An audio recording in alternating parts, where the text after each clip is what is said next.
Hello aspirants, आज का video हमारा इम्पॉर्टेंट अमेंडमेंट्स पे बात करेगा।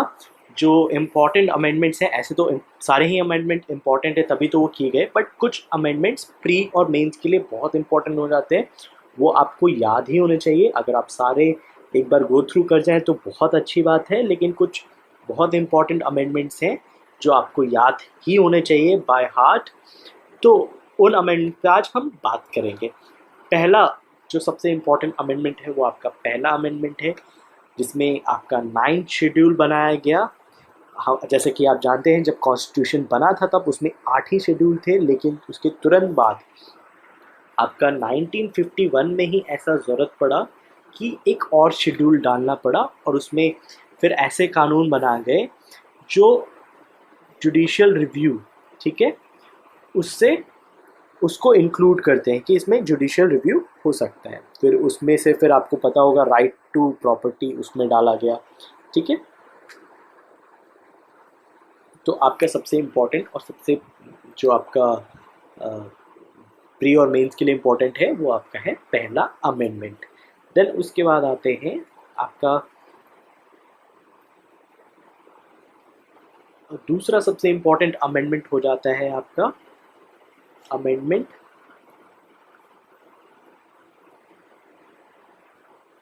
7th, ठीक है। 7th अमेंडमेंट में आपका हुआ स्टेट रीऑर्गेनाइजेशन एक्ट के तहत, आपको पता होगा स्टेट रीऑर्गेनाइजेशन एक्ट के तहत ये पूरा अमेंडमेंट है आपका, ठीक है।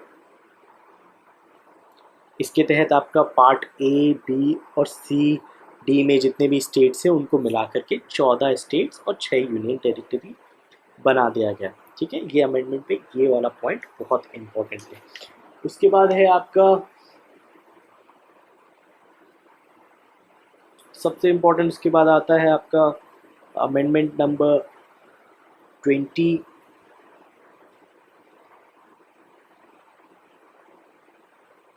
अमेंडमेंट नंबर 25 जो आपका अमेंडमेंट है। इसमें आपका फिर वही राइट टू प्रॉपर्टी वाली बात है, ठीक है। 25th अमेंडमेंट आपका नेशनलाइजेशन ऑफ बैंक भी अमेंडमेंट कहा जाता है। ये नेशनलाइजेशन ऑफ बैंक, ये अमेंडमेंट इसलिए इम्पोर्टेंट भी है।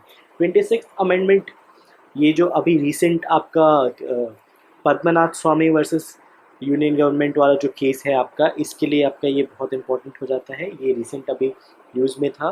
ये आपका प्रीवी पर्सेस जो सरकार की तरफ से जो पैसा मिल रहा था प्रिंसली स्टेट्स को, उसको ख़त्म करने वाला ये आपका 26th अमेंडमेंट। देन उसके बाद आता है आपका द फेमस 42nd अमेंडमेंट। ये अमेंडमेंट आपको बहुत अच्छे से याद होना चाहिए। इसमें जो 3 वर्ड है, that is socialist, secular and integrity. जो प्रियम्बल में ये तीनों वर्ड याद किए गए, तो आप ऐसे याद रख सकते हैं SIS, यानी इस तरीके से याद किया गया है। आप कोई और तरीके से याद कर सकते हैं। इसमें हर एक पॉइंट आपका बहुत इंपॉर्टेंट है। दूसरा आपका 51A इसमें ऐड हुआ गया था, पार्ट 4, ठीक है, ये इम्पोर्टेंट है। तीसरा है कि लोकसभा की सीट जो है इतना 2001 तक 1971 के सेंसस पे सीज कर दी गई।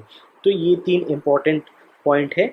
और यहाँ देख सकते हैं स्वर्ण सिंह कमेटी, ये इसके रिकमेंडेशन पे आपका फंडामेंटल ड्यूटीज़ ऐड हुआ था। इसको मिनी कॉन्स्टिट्यूशन भी कहते हैं।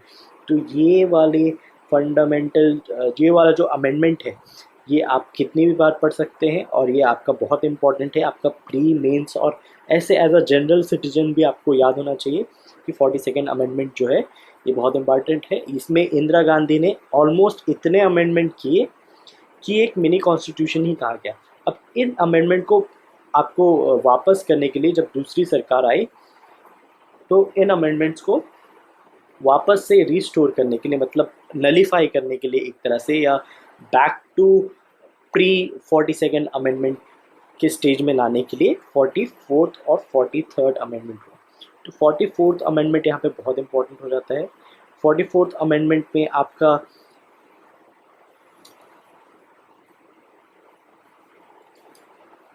44th अमेंडमेंट में आपका जो इंटरनल डिस्टर्बेंस वर्ड है, ये बहुत इंपॉर्टेंट हो जाता है।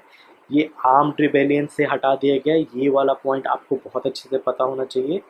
और यहाँ आप देख सकते हैं, nullified some of the orders and distortion introduce by 42nd amendment. तो इस पॉइंट को नलिफाई करने के लिए आपका ये अमेंडमेंट लाया गया। चलते हैं नेक्स्ट इम्पॉर्टेंट अमेंडमेंट की तरफ, जो कि है आपका 52nd अमेंडमेंट।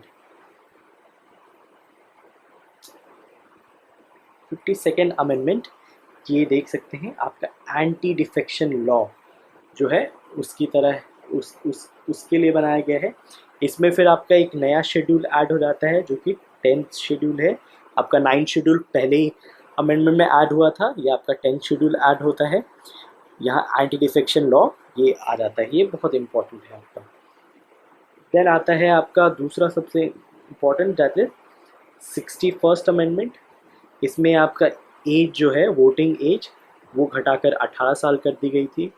इस अमेंडमेंट में बस इतना ही है। उसके अलावा आता है आपका the famous 73rd and 74th। ये तो 73rd आपका पंचायत है और 74th आपका म्यूनसिपैलिटीज़ है। ये तो आपको बहुत अच्छे से बाय हार्ट आने चाहिए।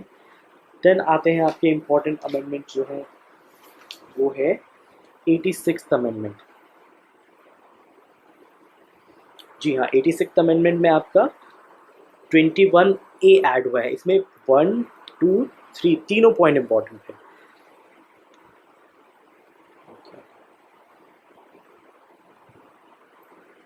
हाँ, इसमें तीनों पॉइंट इम्पोर्टेंट है,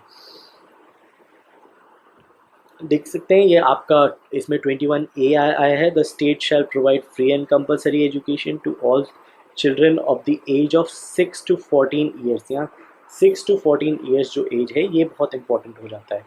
मतलब 6 साल से पहले नहीं और 14 साल के बाद नहीं, लेकिन 6 से 14 साल के बच्चों की जिम्मेदारी स्टेट की है कि वो आपको एजुकेशन प्रोवाइड करें। ठीक है, ये बहुत इंपॉर्टेंट है। उसके बाद directive principle of state policy जो है आपका, इसमें भी चेंज किया गया है डीपीएसपी में। उसके अलावा आपका फंडामेंटल ड्यूटी भी ऐड किया गया है एक। तो ये अमेंडमेंट इस तरह से बहुत इंपॉर्टेंट हो जाता है। उसके बाद इंपॉर्टेंट आता है आपका 91st अमेंडमेंट। 91st अमेंडमेंट में आपका ये वाला पॉइंट बहुत इंपॉर्टेंट हो जाता है।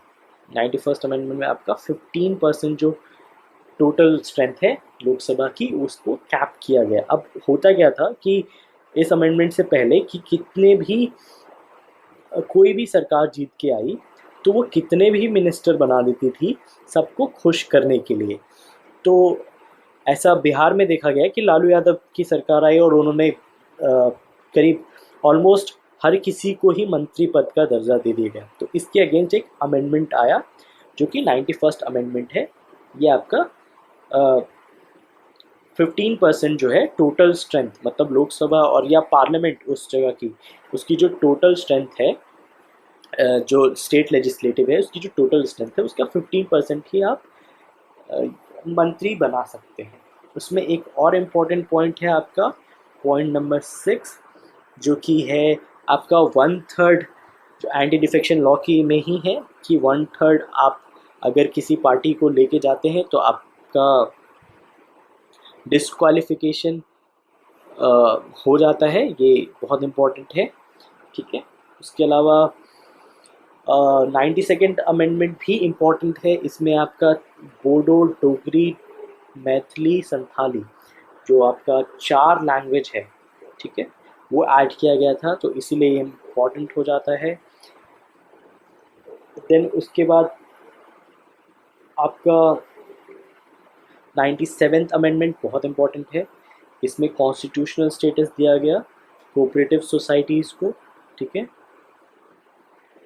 इसमें एक ये तीनों पॉइंट इसमें बहुत इम्पॉर्टेंट है, ये आपको अच्छे से होना चाहिए। 99th अमेंडमेंट आपको मेंस के आंसर राइटिंग के लिए एक बार अगर आपके ध्यान में रहे तो अच्छी बात है, अदरवाइज ठीक है, इतना इम्पोर्टेंट नहीं है आपका। फिर 101st अमेंडमेंट जीएसटी है, जीएसटी अमेंडमेंट। अब इस सरकार के जितने अमेंडमेंट है वो इम्पोर्टेंट हो जाते हैं, तो आपको 100 के बाद से आपको पूरा इस पे एक नज़र रखना पड़ चाहिए, बट ये 100 अमेंडमेंट तो आपको बहुत इम्पोर्टेंट हो जाता है। ठीक है, ये जीएसटी के प्रोविजंस है। आपका 101 जो है वो है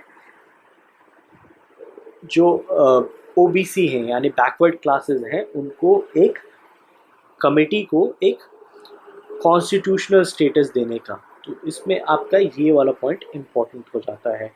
ठीक है, आपका 103rd अमेंडमेंट वेरी इंपॉर्टेंट, ये है आपका EWS वाला। तो ये आपको बहुत अच्छे से आना चाहिए, प्री के लिए बहुत इम्पोर्टेंट है। तो बस अमेंडमेंट में इतना ही, आज के वीडियो में इतना ही। Thank you.